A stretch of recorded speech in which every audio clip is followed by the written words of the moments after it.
Welcome back in, everybody. It is Phyrexia's favorite podcast. It is Vat Priests. How we doing today, folks? Here with a very special guest today. Again, my name, Vat Priest number 11, your host. And today got a very special guest. You are? I'm Vat Priest 110. Vat Priest 110 with us today. It's very exciting. And, why don't you tell us a little bit about what you do, Vat Priest 110?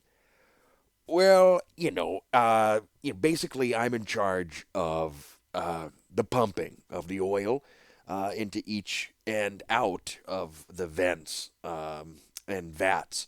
So, and I've been doing it for quite a while, and, not to brag about it, but the guy who was doing it before me, Vat Priest, I don't know, 51 or 52, whatever, he was running very poor efficiencies. And when I came in, I was like, we could figure out different ways to get these pumps. He wanted to do them manually. And I'm thinking to myself, like, this is the most ridiculous. I could figure out a way to have these pumps operate, but not just manually, but I could put together something. Can I just interrupt you here, 110? Oh, yeah, sure. What's going on? I have to tell you. You are really boring. What? Yeah, this whole pump story? I can't I can't do this. I don't know what. No one cares about your vat pumps. All right, that's going to do it for us. We will see you next time on Vat Priests. Don't get caught playing boring cards. Visit gamersdreamland.com, your one-stop shop for completing your decks with singles, filling out your collection binder, and supporting this show. gamersdreamland.com, your online LGS and proud sponsor of the unofficial Magic the Gathering audiobooks podcast.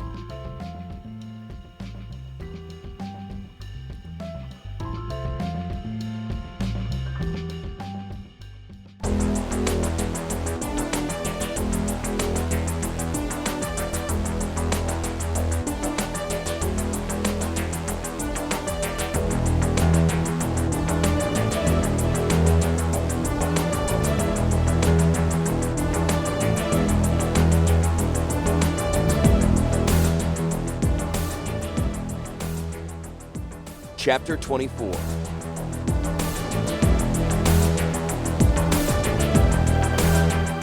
Moments later.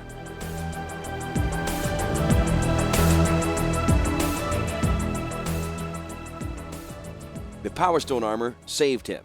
Quisses clutched his legs as tightly as a bug's carapace and kept them from shattering when his feet hit ground. Cuirasses compressed his torso in a deep exhalation as he rolled down the sandy slope. Helmet and boots flung up banners of sand and long looping swaths around him while he tumbled. Shrapnel followed him in a scouring rain. Bits of Yatagan bombarded the armor and fought to slice into the man within. Glacian's designs were too perfect. Yawgmoth was not destined to die that day. The tumbling roll ended at the bottom of a bank against a tangle of scrub. An ornate hunk of sexton pattered to the stop beside a complex section of nasal cavity.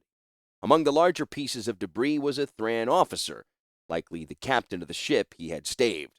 The man was killed instantly on impact, but he kept rolling for some time, swathed in the white burnous of invading armies. Yawgmoth stared irritably at the man, glanced up at the sparkling wall of the city above. Rip his eyes out. Though the helmet had saved his life, Yawgmoth hauled the gritty thing from his head and flung it away. Spun atop the sand, took a hop, and landed into the broken arm of the fallen captain. Taking a deep breath, Yawgmoth stood. Dust poured from him.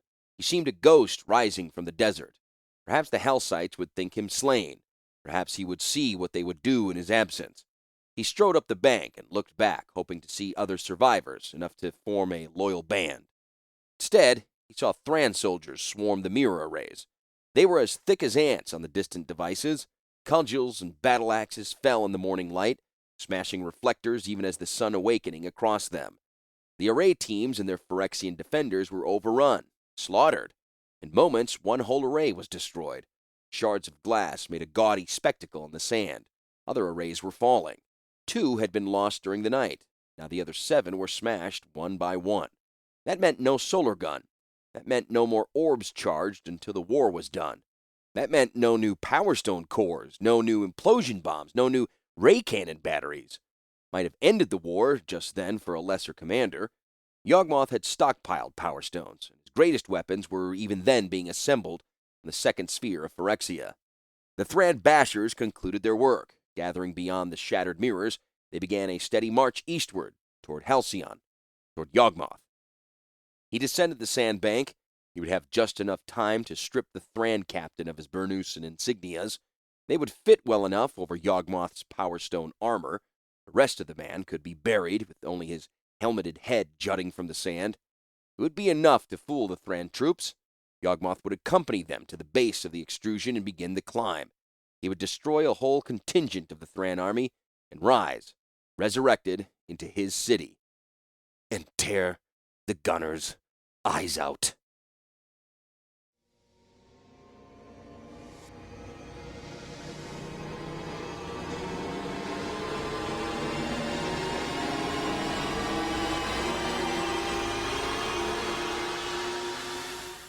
Lord Yawgmoth's ship went down.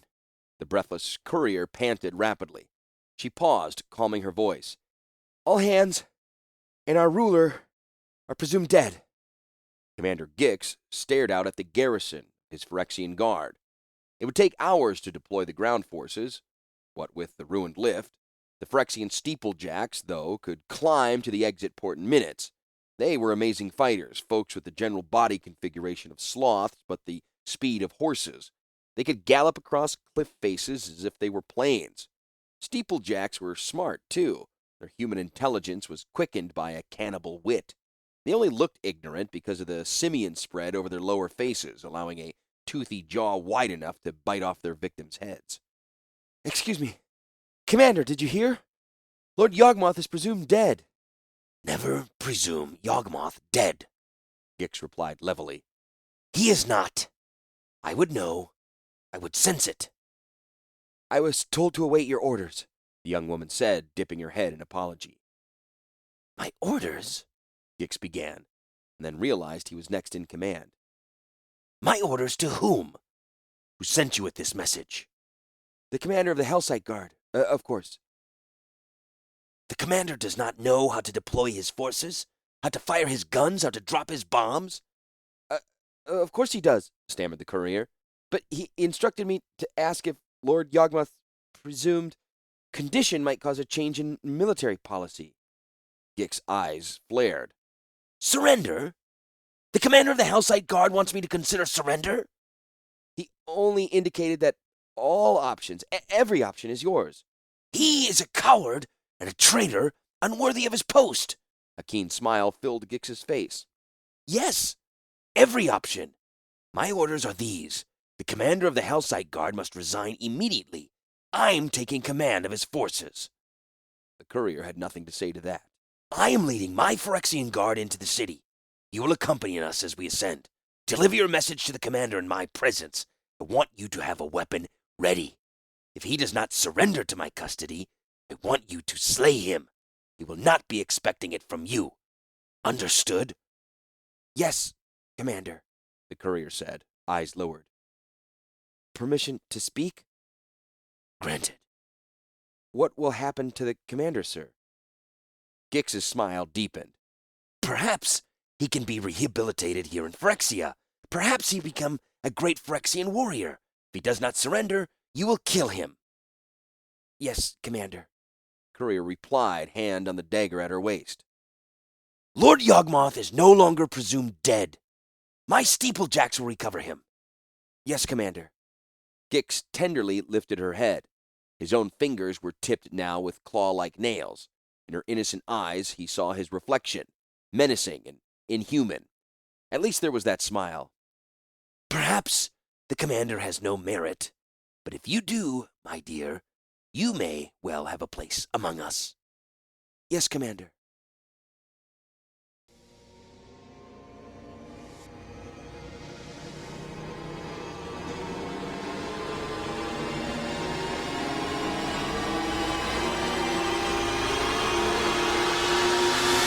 Yawgmoth climbed among an elite team of elf invaders. The elves were accustomed to scaling Magnagoth trees, not walls of cold stone. The morning sun cast the west cliff in shadow. These elves would have withered on the east cliff. Here they swarmed like lice. They hoped to reach the summit before midday, when the sun would overtake them and turn the cliff into a skillet. Of course, some had no hope of reaching the summit at all. "Let go of my ankle! What are you trying to do?" There were rather paltry last words for an elf. These long-lived folk should die with epic poems on their lips. This was the third who died whining. Actually, he didn't die whining. He merely lost his grip of the rock and fell, whining. Then came a sustained wail with an abrupt end. Whining or wailing seemed a poor way to die. Yawgmoth paused to watch. The elf became a puff of dust, and a little red mark on the ground. Yawgmoth climbed again, using the handholds the elf had used. Good holds were critical. Cliff face leaned outward, which made it difficult climbing, but prevented defenders from dropping rocks on their heads. Even the road that rose up, the extrusion avoided this face of stone for lack of footing. It was the obvious choice for a vertical assault, but a difficult climb. Yawgmoth was glad for the Power Stone armor breathing deeply for him beneath the burnous. He was also glad these elves had thought him merely clumsy, stupid, inept, merely human. Otherwise, the 3 slips that had happened while he was nearby might not have seemed accidents. "Dare I attempt a 4th? Yawgmoth wondered to himself as he climbed a slanting crack. "Why not?" His foot dislodged a jagged hunk of basalt. The rock bounded down, catching an elf squarely in the forehead. The impact made a wet crack. Wide green eyes closed. Attenuated fingers slid loose. The elf peeled away from a cliff face just like a leaf from a wall.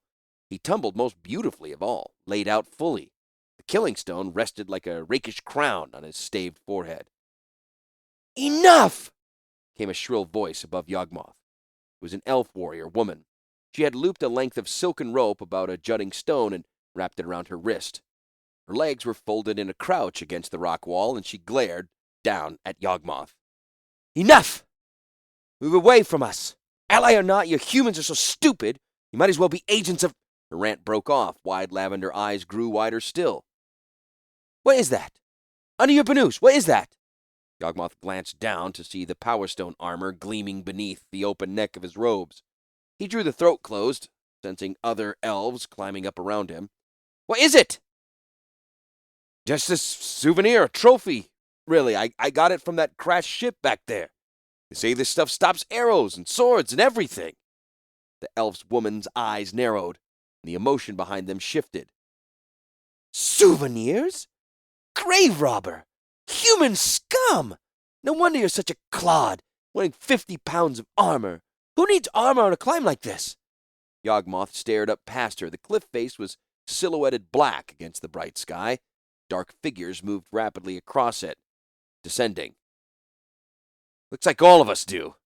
The elf woman turned to look. She gasped. Yawgmoth grabbed her cloak and yanked hard. The silken cord sliced through. She fell. Yawgmoth managed to foul another elf with the cloak. Both were dragged away. 3 more elves grabbed at Yawgmoth's burnous. He flung it off, revealing his Power Stone armor. The Phyrexian steeplejacks arrived. They bounded down the cliff face as though they were running on level stone. Head first they came.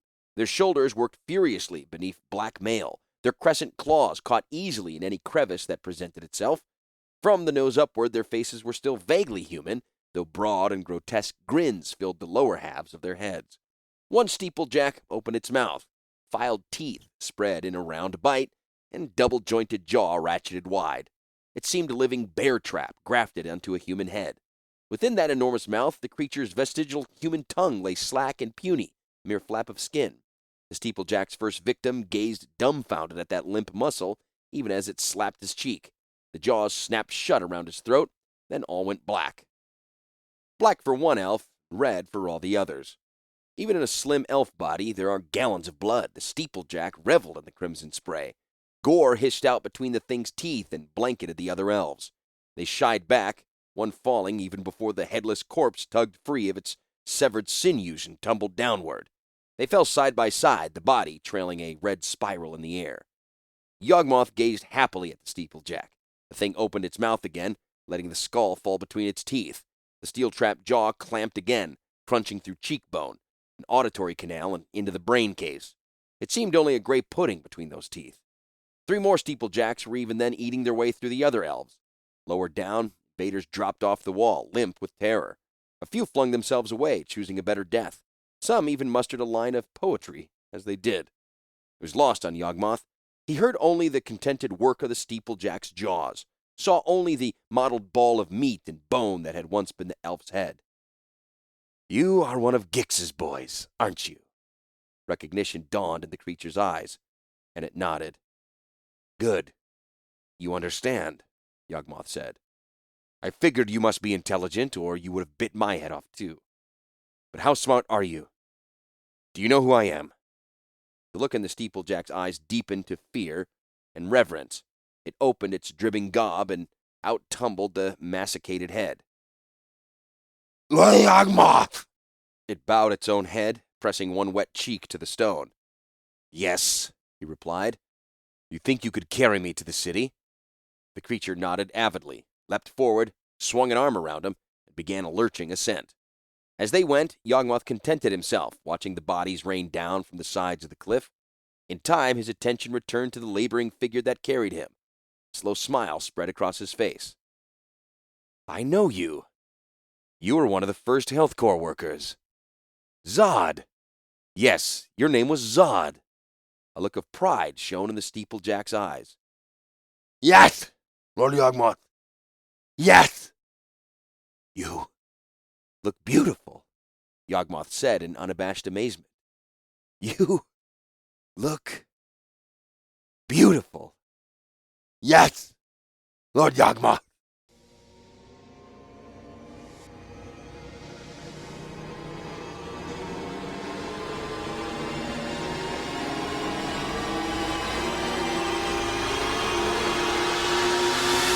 "What is that?